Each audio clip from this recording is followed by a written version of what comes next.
Graça e paz, irmãos. Vamos abrir a palavra do Senhor lá em 2 João, segunda epístola de João.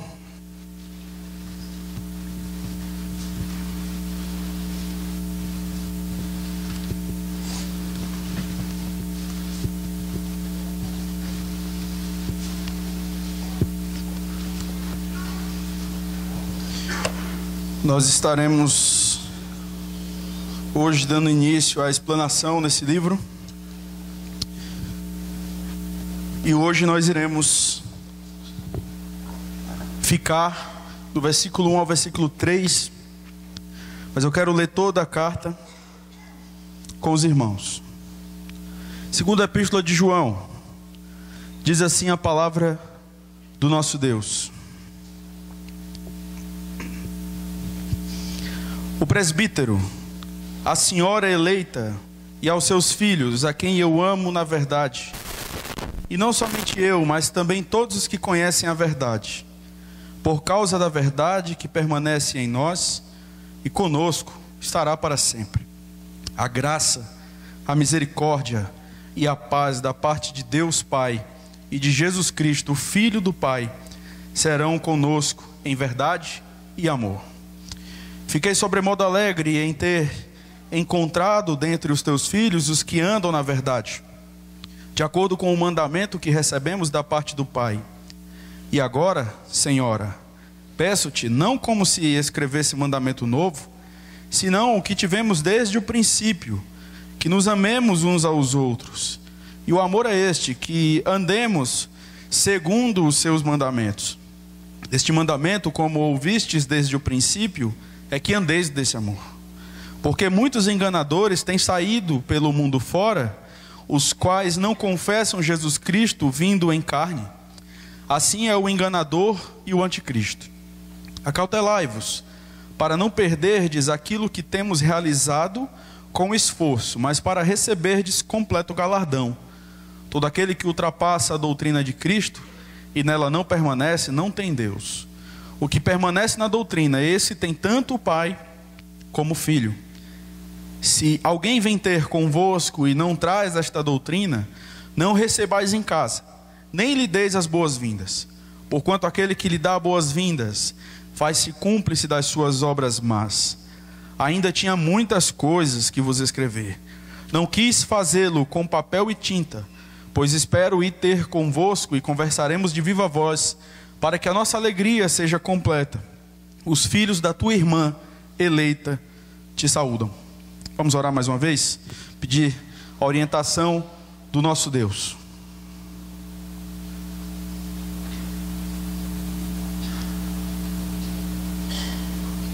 Oremos.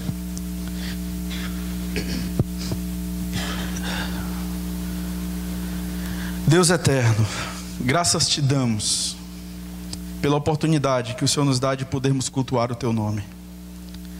Conforme foi dito pelo nosso irmão, nos dá a graça de que neste momento nós venhamos tão somente a expressar aquilo que foi motivo de adoração e louvor por toda esta semana. Que a gente não esteja aqui simplesmente cumprindo um ritual, simplesmente passando por mais um momento do culto, mas que nós estejamos aqui motivados pelo Senhor, pela tua santidade, pela tua glória, e voluntariosos em buscarmos obedecer a tua lei. Nos ajuda, Senhor. Nós clamamos que o Senhor nos dê sabedoria neste momento, nós clamamos que o Senhor ilumine o nosso entendimento. Nós somos fracos. Se o Senhor nos tratar segundo os nossos pecados, quem é que pode subsistir na tua presença? Nós temos a plena consciência de que é Cristo quem torna possível a nossa aproximação como adoradores diante do Senhor. Nós temos total consciência disso e suplicamos que o Senhor nos ajude a temermos somente o teu nome. Ó Deus, fortalece o nosso coração, fortalece a nossa percepção em relação à tua lei, Senhor, e nos ajuda, nos dá coragem, nos dá força, Senhor. Ilumina o nosso entendimento. Nos dá coragem e força para cumprirmos a Tua palavra. Nós clamamos ao Senhor que sonde os nossos corações durante a pregação da Tua lei. Essa é a nossa oração no nome de Jesus. Amém.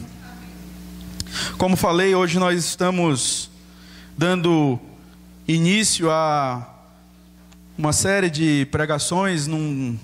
Creio que não teremos muitas, porque a carta é uma carta pequena. Uma série de pregações nessa que é uma das menores cartas do Novo Testamento. Menor até mesmo do que Filemão e Judas. Nós temos aqui diante de nós um resumo daquilo que João falou na sua primeira epístola. Os temas que João abordou na sua primeira epístola, como amor, santidade, obediência, a doutrina de Cristo, eles reaparecem aqui, mas de uma maneira bastante resumida. A primeira carta de João, ela tem uma característica de tratado teológico. A segunda carta de João, ela já é mais uma carta pessoal. Ela é uma carta que nós podemos encarar nos dias de hoje como se fosse, por exemplo, um bilhete pessoal que você escreve e que você deixa, trazendo algumas orientações. Obviamente eu não estou aqui equiparando o grau de autoridade. Eu acho que eu não preciso falar muito sobre isso, mas a ideia aqui dessa carta de João é que ela é uma carta bastante pessoal. João, ele tinha bastante preocupação com as suas ovelhas, ainda em relação aos falsos mestres. Tanto na segunda epístola, quanto na terceira epístola, João vai estar tratando a respeito da hospitalidade. Eu quero trazer aqui um pequeno esboço daquilo que nós temos aqui na segunda epístola de João. Nós temos aí, observe aí por favor, do versículo 1 ao versículo 3, nós temos João mencionando aí os destinatários, ou seja, aqueles a quem ele escreve a sua carta, e no final, no verso 3, ele traz uma saudação. Do versículo 4 até o versículo 11, nós temos o conteúdo dessa carta, a mensagem, aquilo que João estava dando maior importância, o motivo pelo qual ele escreve essa carta. Mas nós podemos dividir ainda do verso 4 ao verso 6, João ele está falando a respeito daqueles irmãos que estavam vivendo em amor. Os testes já passaram. Eles sabiam que deveriam amar uns aos outros e eles estavam fazendo isso. João chega a dizer no versículo 4, ele chega a expressar a sua alegria em encontrar alguns irmãos dentro daquela igreja que estavam vivendo na verdade. E nós vamos observar até o versículo 6 que viver na verdade era tão somente viver em amor, e viver em amor era tão somente obedecer a palavra de Deus. Você vai observar também do verso 7 até o verso 11, João alertando aqueles irmãos em relação aos falsos mestres. Do versículo 8 ele diz: acautelai-vos para não perderdes aquilo que temos realizado com esforço, mas para receberdes completo galardão. E aí ele encerra a sua pequena carta, trazendo palavras finais, uma saudação do verso 12 até o verso 13. Nós observamos aqui que o autor, ele se autodenomina como o presbítero. A palavra presbítero, ela tem a ideia de ancião, alguém que é avançado em idade. Ela pode também significar alguém que supervisiona, um oficial eclesiástico, alguém que era responsável pela liderança da igreja. É interessante que João, ele não se coloca como um presbítero, ele é o presbítero. E talvez esse artigo definido traz a ideia da sua autoridade apostólica. Ele não se identifica porque ele era bastante conhecido daquela comunidade, e ele então simplesmente se limita a se autodenominar como o presbítero, né? Era um título que descrevia não simplesmente a sua idade, mas a sua posição. É interessante nós lembrarmos que João, ele estava no final dos seus dias. Nesse período, João era o único apóstolo vivo. ele já havia saído da ilha de Patmos e estava nos seus últimos dias e trazendo ali algumas orientações à sua igreja. Ele escreve essa carta por volta do ano 90 ou 95, já no final do primeiro século, já caminhando para o segundo. O versículo 12 nos diz que ele ainda não havia visitado aquela igreja. Olha aí o versículo 12. Olha o que é que ele diz. Ainda tinha muitas coisas que vos escrever. Não quis fazê-lo com papel e tinta, pois espero ir ter convosco e conversaremos de viva voz, ou seja, pessoalmente, para que a nossa alegria seja completa. Então, tradicionalmente, nós entendemos que o presbítero aqui é o próprio João, fazendo menção à sua autoridade diante daqueles irmãos. Mas ele escreve a sua carta e logo no início ele vai dizer para quem ele escreve. Olha aí no versículo 1, João vai dizer: o presbítero, a senhora eleita e aos seus filhos. Nós temos aqui a primeira, digamos assim, os destinatários. Nós temos aqui em primeiro lugar a senhora eleita. Alguns vão dizer que essa senhora eleita era uma pessoa, mas isso não pode acontecer. Na verdade, naqueles dias era bastante comum que a igreja ela fosse personificada por expressões. Nós temos vários textos, eu trouxe apenas 2 para que os irmãos percebam essa ideia que ocorria de maneira bastante comum no Novo Testamento. E João, ele está aqui simplesmente trazendo uma personificação para a igreja. A senhora eleita não é uma pessoa, a senhora eleita é a igreja. Olha o versículo 5.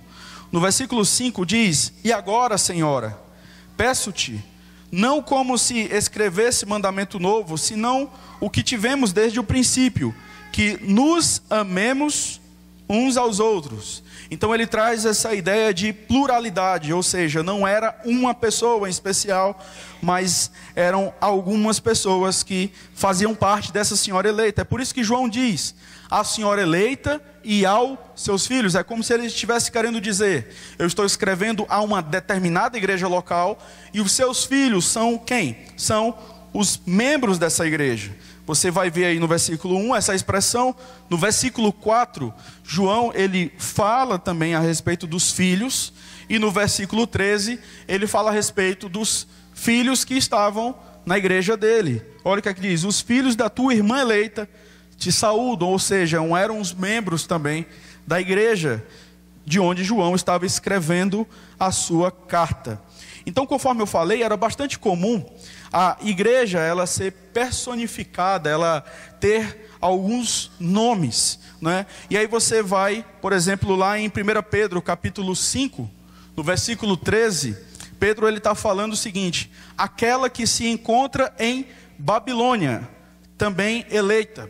Essa expressão Babilônia, segundo os comentaristas, era uma expressão que fazia uma menção a Roma. Roma representava a Babilônia pelo fato de que Roma se portava como perseguidora da igreja. E Pedro escreve dessa forma. Quando você vai para 2 Coríntios, capítulo 11, versículo 2, Paulo ele vai dizer que a igreja do Senhor era a virgem, ou seja, aquela que estava se preparando para o encontro com o noivo. É assim que nós somos reconhecidos na Bíblia. A igreja ela é vista como quem? Como a noiva de Cristo. Essa expressão que vemos aqui, a senhora eleita, ela possivelmente se deu por conta da perseguição que a igreja sofria naqueles dias. Daí nós entendemos que João, ele não foi tão direto em dizer a igreja que se encontra na região da Ásia Menor, mas chamar essa igreja de a senhora eleita. Vale lembrar que João, ele havia sido exilado em Patmos exatamente pelo fato de professar a fé. Então todas as cartas naquela época que eram endereçadas a um grupo de pessoas, ela corria o risco de ser vistoriada pela guarda romana. Então ele escreve a senhora eleita exatamente para despistar. Essa é a teoria mais provável e não há qualquer dificuldade de conjecturarmos em cima dessa questão. João ele escreve com alguns objetivos. É importante a gente buscar aqui perceber de maneira muito tranquila os objetivos que João traz ao escrever essa carta. Em primeiro lugar, eu quero chamar a sua atenção para o versículo 1 e versículo 2, onde nós observamos que João, ele escreve para demonstrar o seu amor por aquela igreja. Olha o que é que diz aí: o presbítero, a senhora eleita e aos seus filhos, a quem eu amo na verdade. Não somente eu, mas todos os que conhecem a verdade. Então João escreve para falar a respeito do seu amor, e não somente do seu amor, mas também o amor daqueles que faziam parte da igreja onde João estava. Em segundo lugar, nós percebemos que o segundo motivo pelo qual João escreve a sua carta era para demonstrar toda a sua alegria pelo fato daqueles cristãos estarem andando na verdade, de acordo com os mandamentos do Senhor. Olha o versículo 4, por favor. Olha o que é que João diz: fiquei sobremodo alegre em ter encontrado dentre os teus filhos os que andam na verdade, de acordo com o mandamento que recebemos da parte de Deus. Mas ele não fica só aí. Ele não só expressa sua alegria, e é interessante, porque esses dias os irmãos estavam lendo um livro que alguém dizia, não demonstre sentimentos em relação a atitudes positivas dos seus filhos, né? E aí você vê João dizendo: eu fiquei sobremodo alegre em ter encontrado dentre os teus filhos os que andam na verdade. Ele não olhou e disse: vocês fizeram mais do que a obrigação de vocês. Ele ficou alegre, e ele então escreve isso, fala isso para os seus filhos, as suas ovelhas, para incentivá-los na caminhada cristã. Mas ele não fica só aí. Ele vai então exortar aqueles irmãos, encorajar aqueles irmãos para que eles continuem firmes no amor, para que eles continuem firmes nessa caminhada na verdade, guardando os mandamentos. Você vê isso do versículo 5 ao versículo 6. E por último, João, ele escreve com o propósito de alertar aquela igreja quanto aos falsos mestres, quanto aos falsos profetas. Era bastante comum naqueles dias o trabalho missionário. Ele deve ser comum hoje, eu não estou falando o contrário disso, mas naqueles dias não tinha igrejas, templos. As igrejas, elas se reuniam nas casas. E era bastante comum os cristãos receberem esses missionários que vinham de outros lugares com o propósito de proclamar a palavra de Deus, e eles encontravam ali guarida. Paulo, por diversas vezes nas suas viagens, ele vai ser hospedado por alguns irmãos. O grande problema é que nessa hospedagem se infiltravam falsos mestres. Os cristãos entenderam. A primeira carta de João, ela foi escrita para que aqueles irmãos entendessem: olha, vocês precisam amar uns aos outros. Mas eles estavam, de fato, exercendo esse amor, só que eles não estavam levando em conta a verdade de Deus. Eu preciso amar, então eu vou hospedar essas pessoas, porque isso é demonstração de amor. Só que nessa atitude de hospedar algumas pessoas, eles não levavam em conta a verdade. E eles recebiam qualquer pessoa. E às vezes quem se hospedava na casa daqueles irmãos eram falsos profetas, falsos mestres. E aí João diz: olha, se alguém vem ter convosco e traz outra doutrina, nem recebam na casa de vocês. Mas espera aí, João está dizendo que eu devo amar os meus irmãos, que eu devo amar o meu próximo, mas ao mesmo tempo ele diz que se esse falso mestre traz uma doutrina diferente a respeito de Cristo, eu não devo recebê-lo. Então, irmãos, nós aprendemos aquilo que João vai dizer aqui logo no início. O amor que nós devemos ter uns para com os outros é tão somente limitado pela verdade. O amor que eu tenho para com o meu irmão, ele é limitado pela verdade. Eu não posso e não devo amar de maneira indiscriminada. Amar sem me preocupar com a lei de Deus. Amar por amar. O meu amor pelo meu irmão, ele tem um limite. Até onde esse amor não faz com que eu peque contra Deus. Eu quero brevemente contar uma pequena história. Essa história não é real, mas uma história que eu achei muito interessante. Eu lembro que um dos meus professores, em 2006, ele contou essa história, eu nunca esqueci, e eu fui atrás, quando estava escrevendo o sermão, estudando o sermão, e eu trouxe aqui. Obviamente não é a mesma coisa, 2006, faz muito tempo, mas eu achei muito interessante. A história é a seguinte: certa vez alguém disse que os sentimentos e as qualidades dos homens costumavam brincar juntos. E aí a loucura, por exemplo, chegou, é uma história um pouco complicada, mas a loucura, ela chegou para os sentimentos e para as qualidades dos homens e propôs uma brincadeira. E a loucura diz: vamos brincar de esconde-esconde. Eu vou contar até 1 milhão, né? É loucura mesmo. Eu vou contar até 1 milhão, vocês irão se esconder e depois eu vou procurá-los. E aí o que nós percebemos é que a verdade resolveu não se esconder, a covardia resolveu não se arriscar, a alegria deu tantos saltos que acabou convencendo a apatia a entrar na brincadeira. A loucura começou a contar, a pressa se escondeu primeiro, o egoísmo encontrou um lugar muito bom só para ele, o esquecimento, bem, nem lembro mais onde se escondeu. A loucura começou a procurar e a encontrar alguns sentimentos e qualidades, mas de repente houve um grito, e era o amor. E o que foi que aconteceu com o amor? O amor havia se escondido entre os espinhos, e os espinhos furaram os olhos do amor. E a loucura ficou tão com remorso daquela situação, que fez uma promessa para o amor e disse o seguinte: olha, a partir de hoje eu vou ser o seu guia para sempre. E é desde essa situação que dizem que o amor é cego e caminha com a loucura. E essa ideia de que o amor é cego e caminha com a loucura é uma ideia que parece que tem influenciado até mesmo muitos cristãos em nossos dias. Não, nós devemos amar, e é amar por amar, e não tem problema se esse amor de repente vai contra a lei do Senhor. De fato, ninguém jamais admitiria um amor desse. Mas muitas vezes nós nos encontramos amando mais a glória dos homens, amando mais as pessoas do que a Deus. Essa é a grande questão. Será que é assim que temos que encarar o amor? Será que somos chamados para amarmos de maneira indiscriminada, cegamente, abraçados com a loucura, porque no final das contas o que importa é o amor? João nos ensina que há um limite. O amor, ele deve ser regulado pela verdade. Eu quero chamar sua atenção para o versículo 1, onde nós vemos: o presbítero, a senhora eleita e aos seus filhos, a quem eu amo na verdade.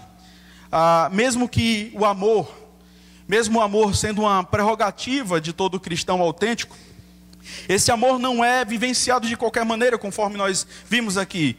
João, ele diz que ama aqueles irmãos na verdade. Olha o início do versículo 2: por causa da verdade que permanece em nós. Ou seja, há uma condição. Não é um amor tolo, não é um amor cego, mas um amor tão somente regulado, limitado, norteado pela verdade. Nós devemos nos amar por conta da verdade e na verdade. Essa é a grande questão que João traz aqui. João ama os seus leitores porque eles estão na verdade. Observe mais uma vez o início do verso 2: por causa da verdade. Isso significa que não temos comunhão verdadeira com aqueles que se rebelam contra a verdade. Eu chamo a sua atenção para Tito capítulo 3, do versículo 10 e versículo 11. Olha o que é que Paulo diz.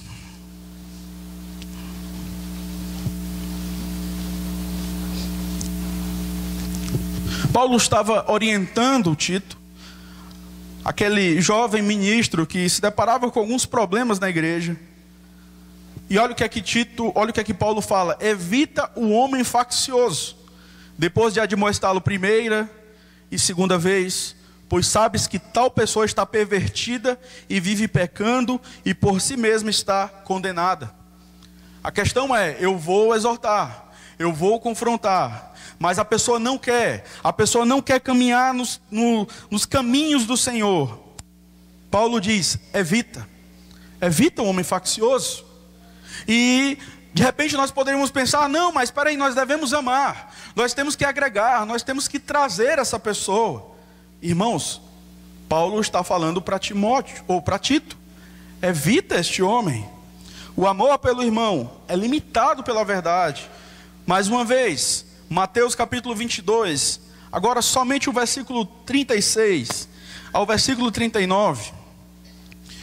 A palavra de Deus nos diz: mestre, qual é o grande mandamento na lei?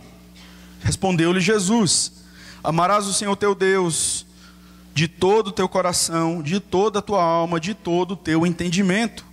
Este é o grande e primeiro mandamento. Mas ele continua: o segundo semelhante a este é: amarás o teu próximo como a ti mesmo. O que é interessante nós observarmos aqui é que sim, eu devo amar o meu irmão, até onde esse amor não vai contra a lei de Deus. Isso é amar o irmão na verdade. Quando ele ressalta o primeiro mandamento, fazendo ali um resumo dos 4 primeiros mandamentos, ele diz: este é o grande e primeiro mandamento. Por quê? Porque tudo aquilo que vem depois é tão somente regulado por esse amor a Deus. Por que que eu não adultero? Por que que eu não devo levantar falso testemunho contra o meu próximo? Por que que eu não devo matar? Por que que eu devo honrar meu pai e minha mãe? Por que que eu não devo cobiçar aquilo que é do próximo? Porque acima de todas essas coisas eu amo a Deus. É o amor ao Senhor que faz com que eu tenha uma atitude positiva em relação aos meus irmãos. Deus, como aquele que estabeleceu a lei, deve ser honrado acima de todas as coisas. Mas eu quero trazer aqui 2 situações, onde na primeira delas nós vemos um homem que não amou a Deus. Ele resolveu amar mais os seus filhos. Lá em 1 Samuel capítulo 2, no versículo 29, nós sabemos, diante do contexto, que os filhos de Eli, eles viviam de maneira totalmente contrária às Escrituras. E diz a palavra de Deus que um certo profeta chegou para Eli e falou: por que pisais aos pés os meus sacrifícios e as minhas ofertas de manjares, que ordenei se me fizessem na minha morada? E tu, por que honras a teus filhos mais do que a mim, para tu e eles vos engordardes das melhores de todas as ofertas do meu povo de Israel? Eli estava aqui amando os seus filhos mais do que a Deus, porque de repente naquela situação ele poderia ver: mas é mais cômodo, eu não vou confrontar os meus filhos, eu não vou entristecer os meus filhos. E quantas vezes nós temos a mesma atitude de Eli? Nós deixamos de amar os nossos irmãos com qualidade, biblicamente, porque nós nos preocupamos tanto com eles, que nos esquecemos da lei do Senhor, a lei que pode e deve regular os nossos relacionamentos. Aqui, no caso de Eli, ele resolveu amar mais os seus filhos do que a Deus. Ele não amou os seus filhos na verdade. Ele não amou a Deus sobre todas as coisas. Mas eu chamo a sua atenção para uma outra situação. Nós temos Levítico capítulo 10, versículo 3. Nós sabemos que no início do verso 10, no versículo 1 e versículo 2, nós temos aquela história bastante conhecida, onde Nadab e Abiú, eles são consumidos pelo Senhor, devido a ofertarem um fogo estranho. E eles eram os filhos de Arão. E o que é interessante, o que chama a nossa atenção é o versículo 3 do capítulo 10.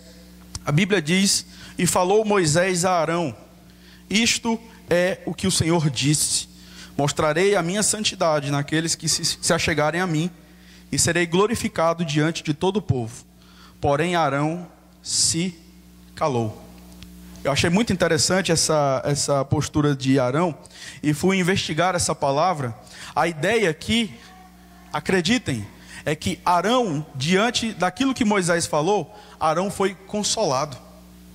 Ou seja, ele estava aflito, obviamente, ele havia perdido seus filhos, mas diante da palavra de Moisés, mesmo parecendo uma palavra dura, a Bíblia diz que Arão foi consolado por aquilo. Por quê? Porque olha o que Moisés diz. Deus diz através de Moisés: mostrarei a minha santidade naqueles que se achegarem a mim, e serei glorificado diante de todo o povo. Ou seja, eu mostrei a minha santidade nos seus filhos através de juízo, já que eles ofertaram qualquer coisa diante de mim. Arão, naquele instante, ele se consolou, porque ele entendeu que a santidade de Deus estava acima do seu amor pelos seus filhos. Ele amou os seus filhos na verdade. Por mais duro que seja, por mais complicado que seja para você e para mim nesse momento, ao olharmos essa situação, nós devemos amar a Deus sobre todas as coisas. E se nós amarmos a Deus sobre todas as coisas, nós conseguiremos amar os nossos irmãos na verdade. O amor de João por suas ovelhas não fez com que ele se omitisse em dizer-lhes a verdade. O amor pelo irmão não exclui, não omite a verdade do Senhor. Por isso, estranhe aqueles que de repente concordam com tudo aquilo que você diz. Estranhe aqueles que simplesmente chegam para você e ouvem você falar mal de todo mundo, mas não falam nada, não confrontam você de acordo com as Escrituras. Por quê? Porque eles não amam você na verdade. E por que eles não amam você na verdade? Porque eles não amam a Deus acima de todas as coisas. Devemos nos amar baseado nas Escrituras e não nas percepções do nosso coração, porque o nosso coração é enganoso. Não devemos distorcer o amor. Temos um padrão, um manual que nos ensina o que fazer e como fazer. A palavra de Deus. Não devemos ser conduzidos pelos sentimentos dos nossos amigos e irmãos. A verdade de Deus nos protege do erro de sermos levados pela emoção dos nossos irmãos em determinados momentos. Se eu amo o meu irmão na verdade, eu estou livre de cometer injustiças, eu estou livre de ir com ele, quando muitas vezes ele, ferido e magoado, ele quer me levar. Mas se nós amamos uns aos outros na verdade, nós estaremos nos protegendo, e é disso que nós precisamos. Quantas vezes eu já cheguei para algumas pessoas contando a minha situação, contando o meu caso, e querendo com que as pessoas se comovessem com a minha situação, que as pessoas entendessem que a minha ira é justa, e de repente alguém lança um balde d'água na minha cabeça e diz: olha, você já foi conversar com esse irmão? Olha, você já perdoou esse irmão? Olha, você está errado, não é por aí. Isso é amor na verdade. E muitas vezes nós fugimos desse tipo de relacionamento. Lutero, ele tem uma frase muito conhecida: a paz, se possível, mas a verdade a qualquer preço. Se nós nos amarmos na verdade, Deus será glorificado em nossas vidas. Nós estaremos nos protegendo, nós estaremos nos amando de fato. Um pai, uma mãe que verdadeiramente ama os seus filhos, não teme em corrigi-los, porque ama a Deus sobre todas as coisas. Mas quando isso não acontece, o filho cai em desgraça. O filho simplesmente se torna uma vergonha para o seu pai, porque ele simplesmente resolveu amar o filho mais do que a Deus. Se nós, irmãos, queremos nos amar na verdade, conforme João amava a sua igreja, nós devemos colocar a palavra de Deus diante dos nossos olhos e interpretar a realidade, não com as lágrimas dos nossos irmãos. Eu não estou falando de ser indiferente, eu não estou falando de você simplesmente ser apático, eu não estou falando de você ser um robô, mas eu estou dizendo que a palavra de Deus, ela vai nos livrar de repente abraçarmos uma ira injusta. Então nós devemos nos amar na verdade. Nós observamos, o texto continua no versículo 2, nós vemos, ainda no versículo 1, me perdoe, na segunda parte, ele diz: mas também todos os que conhecem a verdade, por causa da verdade, que permanece em nós, e conosco estará para sempre. Não só eu, que amo vocês, mas também todos os que conhecem a verdade. Nós amamos uns aos outros porque estamos unidos pela verdade. Nossa irmandade é ligada porque compartilhamos do mesmo Deus, da mesma fé. E isso aqui não é ecumenismo. Augustus Nicodemos, comentando esse texto, ele fala algo que eu achei bastante interessante, trouxe aqui para os irmãos. Ele diz que o movimento ecumênico, que pretende juntar todas as religiões, promove uma unidade ilusória, pois sacrifica a verdade em nome da unidade. Isso não é comunhão. O que é interessante nós percebermos aqui é que a comunhão, ela é tão somente embasada na verdade. Eu quero chamar aqui 1 Pedro capítulo 1, chamar a sua atenção, 1 Pedro 1, 22. A palavra de Deus nos diz: tendo purificado a vossa alma pela vossa obediência à verdade, tendo em vista o amor fraternal não fingido, amai-vos de coração uns aos outros ardentemente. Agora vá lá para 1 Pedro 3, versículo 18.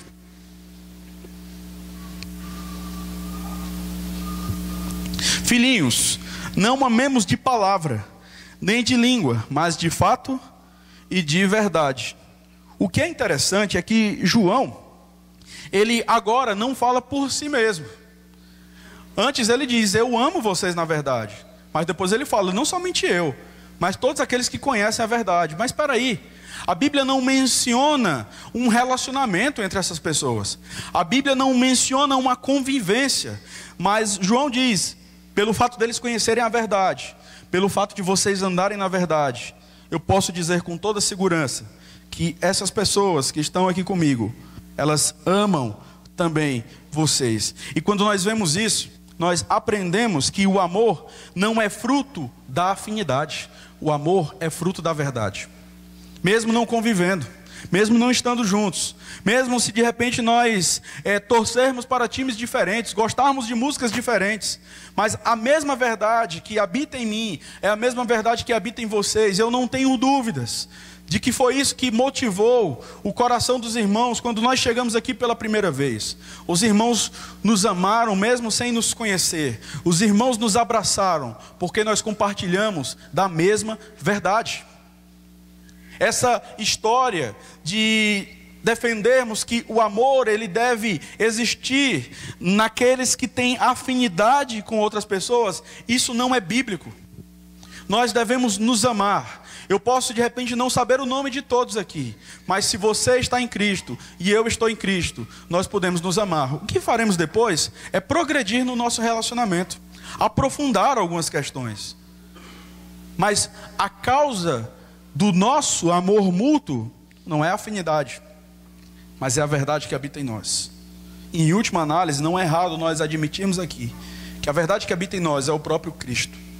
Comungamos da mesma fé, cremos no mesmo Deus, fomos lavados e remidos pelo mesmo sangue, somos habitados pelo mesmo Espírito.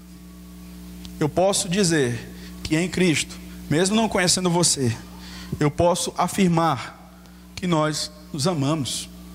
Essa é a grande questão que João ele traz aqui para nós. John Stott, comentando esse trecho das Escrituras, ele diz: não nos amamos uns aos outros porque somos temporalmente compatíveis, ou porque nos sentimos naturalmente atraídos uns aos outros, mas sim por causa da verdade que compartilhamos. Nos amamos por causa da verdade. Não importa se temos afinidade, somos uma família. Se não nos amamos, é porque não estamos na verdade. 1 João capítulo 2, no versículo 11. João ele é bastante duro em relação a isso. E ele diz: aquele porém que odeia seu irmão está nas trevas, e anda nas trevas e não sabe para onde vai, porque as trevas lhe cegaram os olhos. Nós devemos nos amar por causa da verdade, e não por termos objetivos iguais quanto à vida, não por aquilo que de repente gostamos. Nós somos pessoas diferentes, idades diferentes, culturas diferentes. Hoje nós tivemos a oportunidade de almoçar na casa de um irmão, de uma irmã, e era sarapatel, uma coisa maravilhosa. E o irmão, o Edu, o Edu nunca tinha sentido cheiro, né, Edu? Ficou emocionado assim no sentido inverso da situação, algo terrível. Ele ficou: nossa, que cheiro horrível e tal. Ele não gosta de sarapatel, eu gosto. Mas além disso, isso não é uma desculpa para nós não podermos sentar na mesma mesa. e comermos e compartilharmos aquilo que Deus tem feito nas nossas vidas. Nós devemos nos amar por causa da verdade e não por aquilo que nós temos afinidade e que de repente combinam um com o outro. Mas Cristo é aquele que nos une, Cristo é aquele que fortalece a nossa comunhão. O texto continua e no versículo 2, João, ele vai dizer, vamos ler mais uma vez: por causa da verdade que permanece em nós e conosco estará para sempre. A verdade permanece para sempre no crente, ela jamais sairá ou abandonará o verdadeiro cristão. É desse modo que ele pode enfrentar confiadamente os falsos mestres. João, ele tinha bastante consciência do perigo que aqueles irmãos estavam enfrentando. Alguns deles eram fracos na fé, alguns deles não tinham um conhecimento tão profundo de Cristo, mas eram verdadeiramente cristãos. Mas João não tem medo de dizer que essa verdade, a verdade do Evangelho, permanecerá para sempre naqueles que verdadeiramente creem nele. Isso significa, irmãos, que não há qualquer possibilidade de apostasia para aqueles que verdadeiramente nasceram de novo. Não há qualquer possibilidade de pecado contra o Espírito Santo de Deus por aqueles que nasceram de novo. A verdade do Senhor permanecerá em nós eternamente. E é isso que consola o nosso coração.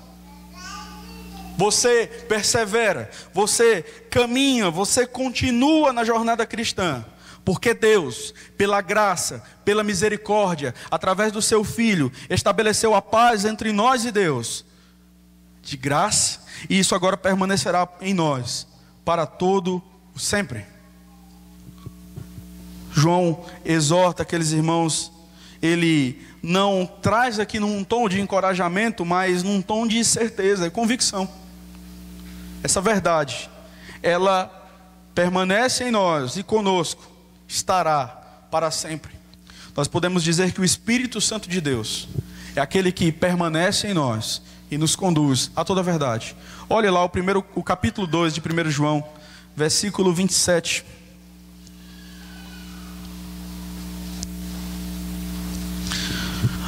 1 João 2, 27. Quanto a vós outros, a unção que dele recebestes permanece em vós. Essa unção aqui é uma referência ao Espírito Santo. E não tendes necessidade de que alguém vos ensine, mas como a sua unção vos ensina a respeito de todas as coisas, e é verdadeira e não é falsa, permanecei nele, como também ele vos ensinou. O que eu acho interessante é que quem está escrevendo isso aqui, obviamente é João. Já vimos isso no início. E quando você vai lá para Mateus capítulo 26, versículo 56, a palavra de Deus diz que Mateus, ou João, ele estava ali com Jesus no momento em que Jesus foi preso. E a Bíblia diz que João, ele foge. Ele deixou o Senhor sozinho ali.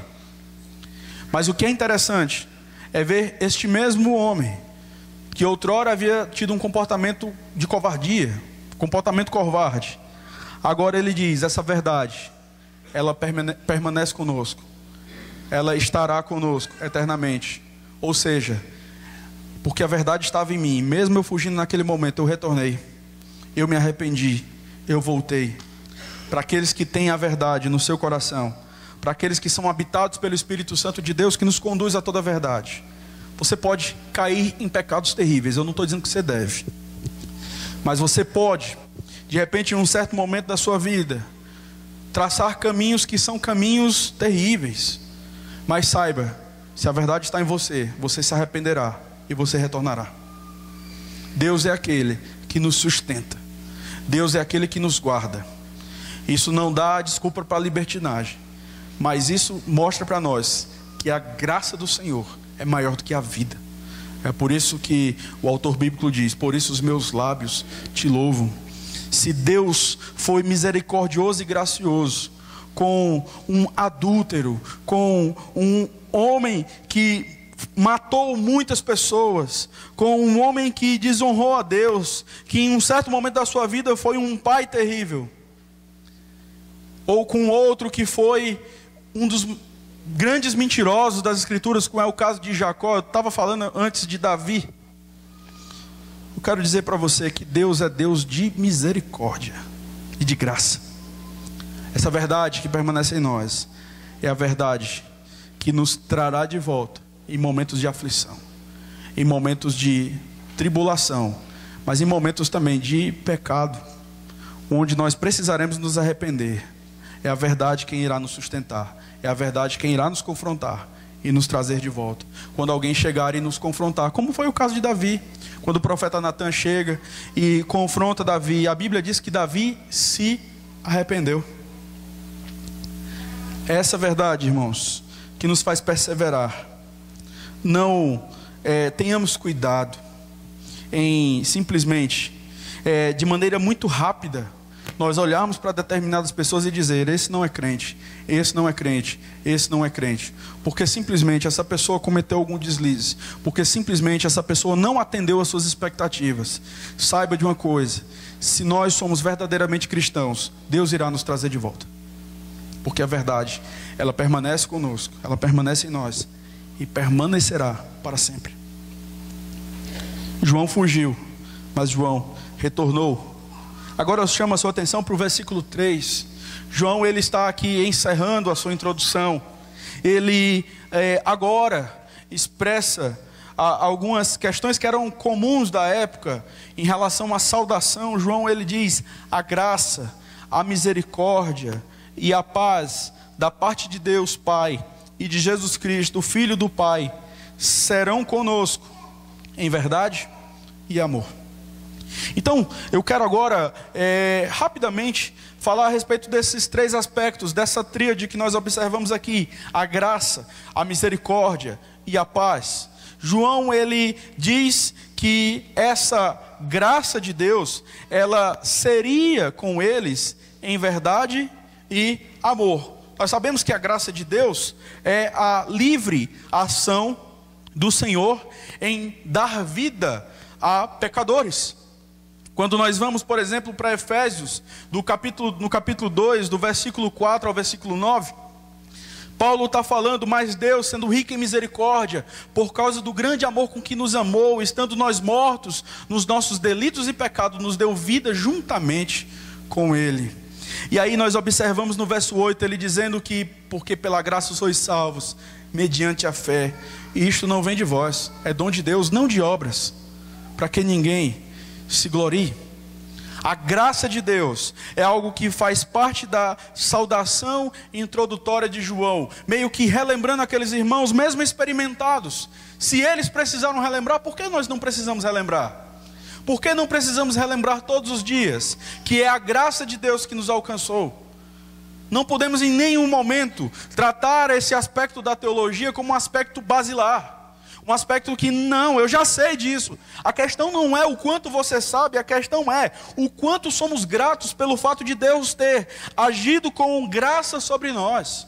Nós não merecíamos, nós somos pecadores e somos capazes de fazermos coisas terríveis. Nós estávamos totalmente distantes do Senhor, não queríamos fazer a sua vontade, mas Deus agiu com graça sobre as nossas vidas. 2 Timóteo 1,9, que nos salvou e nos chamou com santa vocação, não segundo as nossas obras, mas conforme a sua própria determinação e graça, que nos foi dada em Cristo Jesus antes dos tempos eternos.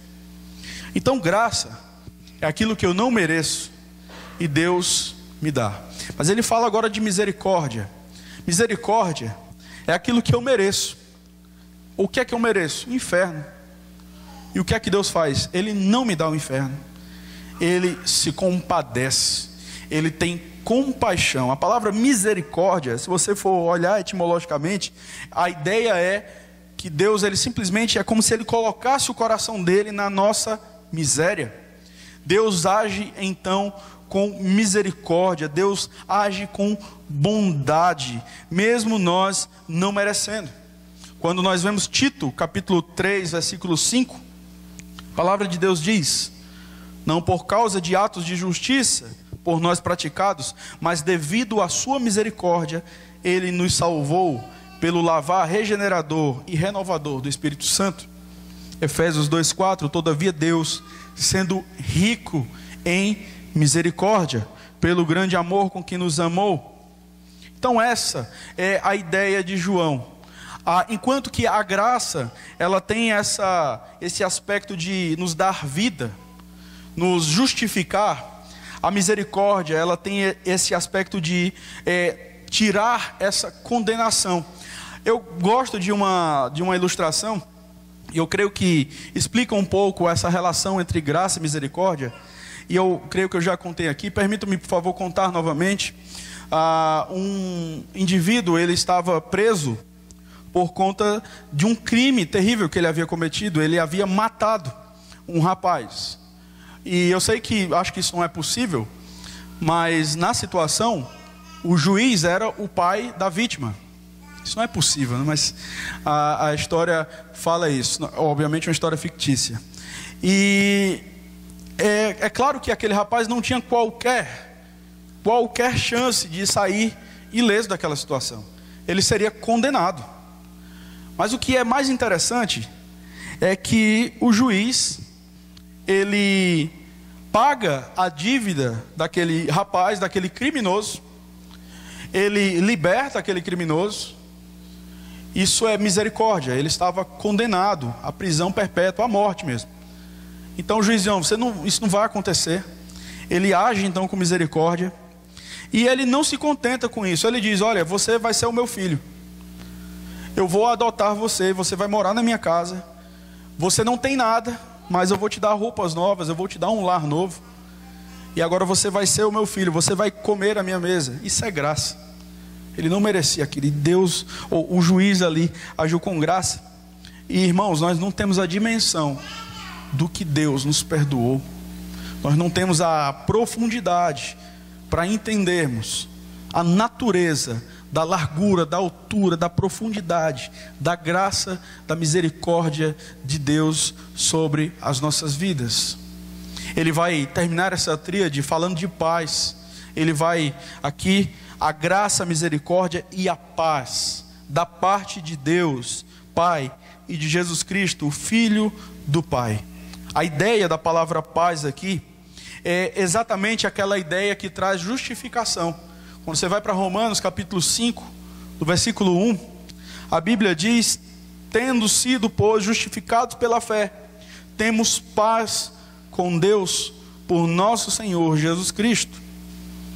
Efésios capítulo 2, versículo 14: pois Ele é a nossa paz, o qual de ambos fez um, e destruiu a barreira, o muro da inimizade. Agora, por causa daquilo que Cristo fez por nós, nós temos paz com Deus. Deus, Ele não é mais o nosso inimigo. Deus se torna então o nosso Pai, por causa daquilo que Cristo fez por nós.